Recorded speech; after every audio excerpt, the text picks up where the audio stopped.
Hello everyone, and today we have Bobby Fischer with the white pieces, and his opponent was the Yugoslav chess champion Mijo Udovcic, who was the first Croatian chess grandmaster in 1962 jointly with Borislav Ivkov. He won the Yugoslav chess championship in 1963.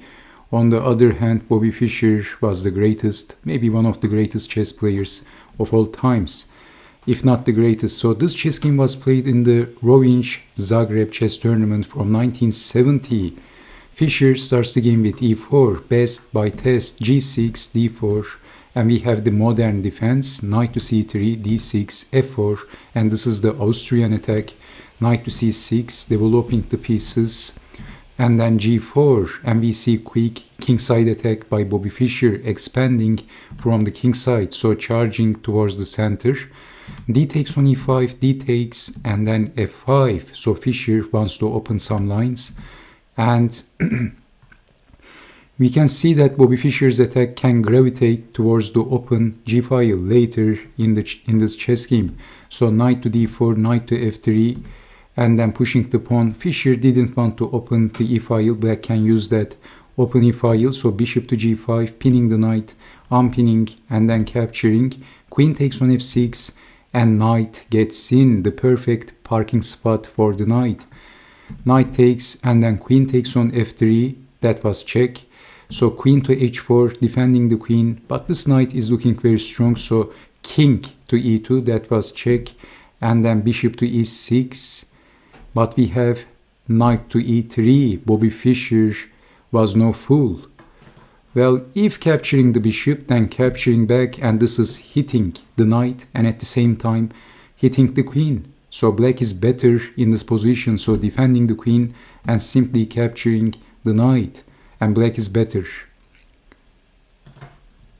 So knight to e3 and rook over. Well, actually we can see that Udovcic, the Yugoslav chess grandmaster, is playing quite exciting chess against Bobby Fischer, which is quite creative, but not strong enough because Bobby Fischer was something special. Well, Fischer played rook to g1, a very strong move, and black has some serious issues after rook to g1. Fischer is threatening f6, the bishop is pinned, and then winning on the spot. Actually, this f6 is a very serious threat, but in this position, of course, we will check out what happens if capturing the bishop. This time this is even worse because black captures back and this unleashes the rook. So queen to g4 is not going to work. White is getting checkmated in just one move. And if queen to g2, so can you guess the next move for black? Actually, this is a very nice chess puzzle, black to play and win. Can you see black's best move in this position? Can you solve the problem? Because basically black is winning by force. Well, black is winning the queen by force. So did you see how black can do that? Okay, rook to f2. And okay, what else? But then rook to d2, deflecting, and then queen takes on f2. But of course, Bobby Fischer didn't fall for this. Bobby Fischer was no fool, even though drop out of school. Okay, so in this position, after rook to g1, a very strong move, threatening to push the pawn, and the bishop is going to be pinned. So I told you that white's attack can gravitate towards the open g file. So I'm pinning. And then Fischer this time captured because basically in this position white is threatening to push the pawn and at the same time attacking the bishop. And this is a different story. Now white can capture the bishop and Bobby Fischer captures the bishop at the perfect time. Because this time after black opens the file, white can play queen to g3. Now Bobby Fischer can play this because his queen is being supported by this rook after rook to g1, and he's also threatening checkmate, and Bobby Fischer wants to simplify the game, and he's simplifying the game just like this because this is a winning endgame for white. Black has the exchange, black has the exchange, but white is better in this endgame. Some of the black pawns are weak. As you can see, they are doubled and isolated, and it is going to be a big problem for black when he's going to try to defend this against Bobby Fischer. And white pieces coordinates perfectly as well, so knight to g4, and black really can't do much about it. Rook to f4, desperate, but white is simply defending the e-pawn, and the e-pawn of black is a gunner.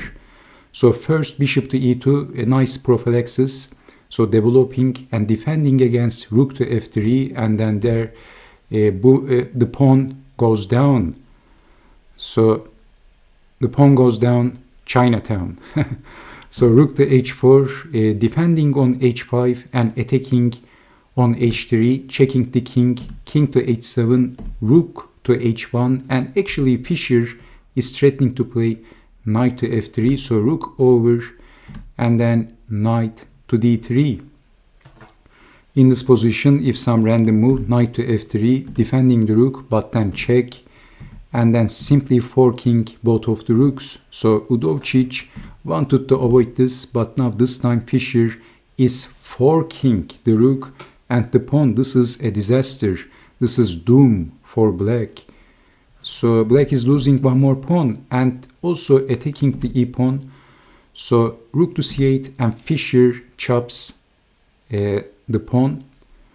And after this move, after basically Bobby Fischer is threatening